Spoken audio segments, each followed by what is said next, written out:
invited me to the San Francisco International Film Festival a few months ago to see this film. She told me about it, and she thought it was powerful. And I went, and I thought it was powerful. And though I'd never seen the actual footage in the film, I lived through that period, and so it was familiar to me and accurate and true to that time.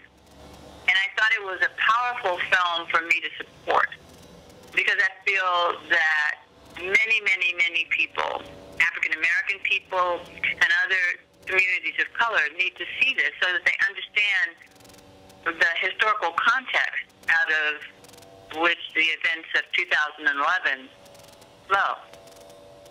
And so a group of us began to talk to the distribution company for the film to see if we could get it shown in community.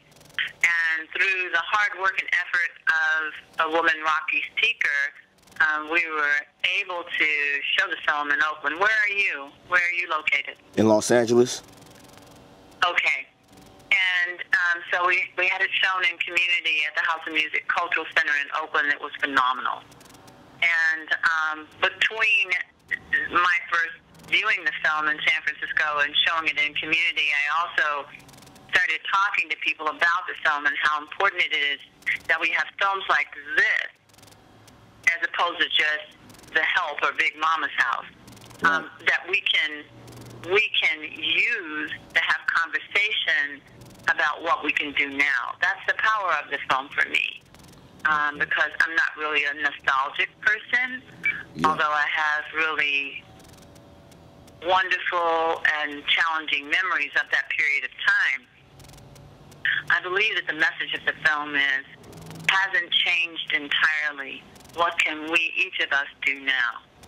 For instance, the very touching scene and powerful scene of Stokely Carmichael interviewing his mother. Right. We're all human beings trying to have a quality of life that we deserve, all of us. So therefore, one person said to me, how was it, Ericka, for you to see the leaders on the screen that you're familiar with and then see the ordinary people? I didn't see it like that. Those leaders were all ordinary people, and they did extraordinary things. They just stepped forward and put themselves in the thick of it. And that was what the Black Panther Party did. We just stepped forward. We were young. Most of us were 19 years old. We just stepped forward and did something rather than nothing. And we left a legacy. And the generations now and to come can lead their legacy. So those are things that I really appreciate about the filmmaker's courage in making the film in the way that he did. And also, what I love about the film is that he does not put a white American slant on history. He's not white American. He's Swedish. So he just gave us the film. He didn't tell us how we need to watch it. He didn't tell us what we were seeing. He just gave us the film. Here you go, look at this. What you think about this? So therefore, the film prompts conversation. It makes us think first, and then the thing that happens after it, at least in the showings where I've been, is that people want to talk about it. And they want to know what they can do. At least that's what happens when I have watched the film. So we're never going to repeat the Black Panther Party. That's almost impossible. But what we can do is take the wisdom gained from those experiences, from our mistakes, our successes, and our wonderful community survival programs, and do something, and rather than waiting for somebody else to do it.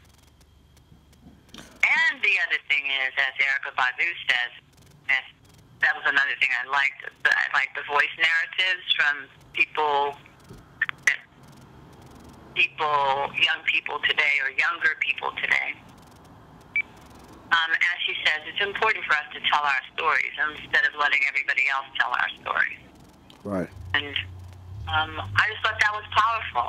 That was one of the most powerful moments for me in the film. It's important that we tell our story, as opposed to critiquing all the stories that other people tell. That's wasting energy. We could be writing. We could be filmmaking. We could be singing it. We could be speaking about it. Absolutely profound impact. The party's core work was its program.